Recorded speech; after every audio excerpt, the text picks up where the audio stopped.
उत्तराखंड की इस पावन धरती पर आप सभी को मेरा प्रणाम।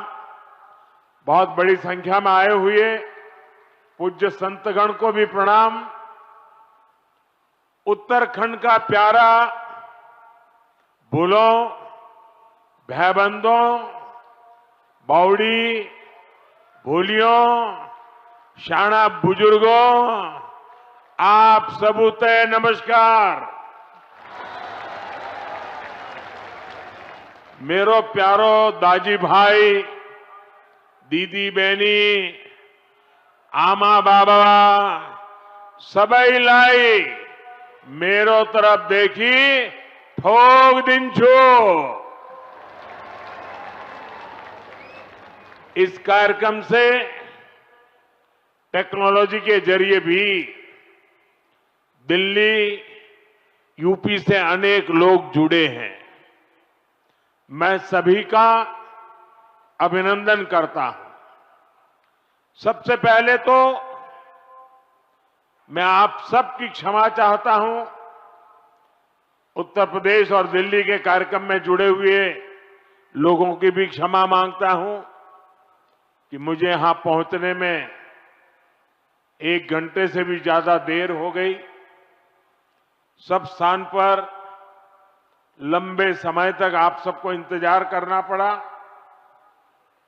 और कारण यही था, मैं निकला तो समय पर था, लेकिन करीब करीब 12 किलोमीटर का रोड शो काली मंदिर से लेकर के यहां तक, इतना उत्साह, इतना उमंग कि मेरे लिए तेज गति से गाड़ी चलाना बड़ा मुश्किल हो गया। तो धीरे धीरे लोगों को प्रणाम करते करते, जनता जनार्दन के आशीर्वाद लेते लेते यहां पहुंचने में मुझे 1 घंटे से भी ज्यादा देर हो गई और इसके लिए मैं आपकी क्षमा मांगता हूं। और ऐसी धूप में 12 किलोमीटर ये जन सैलाब, ये उत्तराखंड का प्यार, माताओं बहनों का आशीर्वाद, मैं आज उत्तराखंड से एक नई ऊर्जा लेकर के जाऊंगा, नई प्रेरणा लेकर के जाऊंगा और मैं इसके लिए हर किसी का हृदय से आभार व्यक्त करता हूं। साथियों, आज देश में पर्व त्योहार की उमंग है। विभिन्न विश्वों में नववर्ष का आगमन हुआ है। मैं देशवासियों को बैसाखी, बोहाग बिहू और पुथांडु की शुभकामनाएं देता हूं। साथियों, अगले कुछ ही दिनों में यमुनोत्री, गंगोत्री, बाबा केदारनाथ, बद्रीनाथ धाम की यात्रा भी शुरू होने जा रही है। इस पवित्र समय का देश के कोटि कोटि आस्थावान श्रद्धा भाव से इंतजार करते हैं। मैं पंच बद्री, पंच केदार, पंच प्रयाग और यहां के आराध्य देवों को श्रद्धापूर्वक प्रणाम करता हूं। मैं संतला माता को भी नमन करता हूं। यहां आने से पहले मुझे मां डाट काली के दर्शन करने का सौभाग्य मिला है। देहरादून शहर पर मां डाट काली की बड़ी कृपा है। दिल्ली देहरादून इकोनॉमिक कॉरिडोर के इतने बड़े प्रोजेक्ट्स को पूरा करने में माता डाट काली का आशीर्वाद बहुत बड़ी शक्ति रहा है। साथियों, उत्तराखंड राज्य अपनी स्थापना के 25 वर्ष पूरा करने के साथ ही 26वें वर्ष में प्रवेश कर चुका है। आज दिल्ली देहरादून एक्सप्रेसवे के उद्घाटन के साथ इस प्रगति में एक और बड़ी उपलब्धि जुड़ी है। आपको याद होगा, बाबा केदार के दर्शन के बाद मेरे मुंह से अनायास निकला था कि इस शताब्दी का तीसरा दशक उत्तराखंड का दशक होगा।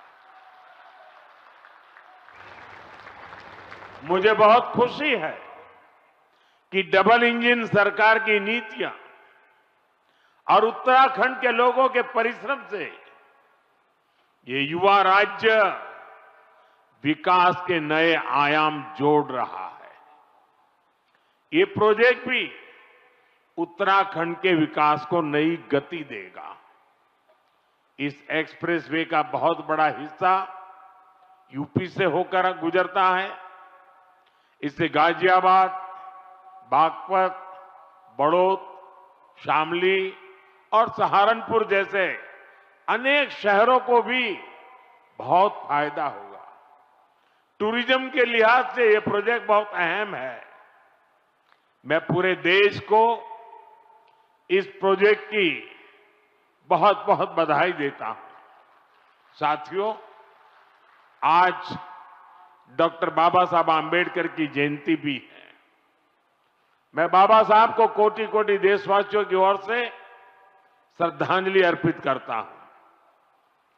बीते दशक में हमारी सरकार ने जो नीतियां बनाई, जो निर्णय लिए, वो संविधान की गरिमा को पुनः स्थापित करने वाले रहे हैं। आर्टिकल 370 हटने के बाद आज पूरे देश में भारत का संविधान लागू है। जिन दर्जनों जिलों में माओवाद, नक्सलवाद खत्म हुआ है, वहां भी अब संविधान की भावना के अनुरूप काम हो रहा है। देश में समान नागरिक संहिता लागू हो, यह हमारे संविधान की अपेक्षा है। उत्तराखंड ने संविधान की इस भावना को आगे बढ़कर और उस भावना को आगे बढ़ाकर पूरे देश को राह दिखाई है। साथियों, बाबा साहब का जीवन गरीबों को, वंचितों को, शोषितों को न्यायपूर्ण व्यवस्था देने के लिए समर्पित था। हमारी सरकार आज उसी भावना के साथ हर गरीब, हर वंचित को सच्चा सामाजिक न्याय देने में जुटी है। और सामाजिक न्याय का एक बहुत बड़ा माध्यम देश का संतुलित विकास है। सबको सुविधा है, सबकी समृद्धि है। इसलिए ही बाबा साहब आधुनिक इंफ्रास्ट्रक्चर की, औद्योगिकरण की भरपूर वकालत करते थे। साथियों, भविष्य की दशा और दिशा क्या होगी, अक्सर लोग इसके लिए हाथ की रेखाओं को दिखाते हैं। जो भविष्यवेत्ता होते हैं ना, वो हस्तरेखाएं देखते हैं और हर व्यक्ति के भविष्य के विषय में बताते हैं। मैं इस विज्ञान को तो नहीं जानता हूं, लेकिन कहते हैं कि ये भी एक शास्त्र है। अब ये तो हो गई व्यक्ति के भाग्य की, जो उसके हाथ में रेखाएं हैं, उसकी बात। लेकिन मैं अगर इसी संदर्भ को राष्ट्र जीवन से जोड़ करके देखूं, तो राष्ट्र की भाग्य रेखाएं कौन सी होती है? राष्ट्र की भाग्य रेखाएं ये हमारी सड़कें होती हैं, हमारे हाईवे होते हैं, हमारे एक्सप्रेस वे होते हैं, एयरवे, रेलवे, वाटरवे, ये हमारे राष्ट्र की भाग्य रेखाएं होती है।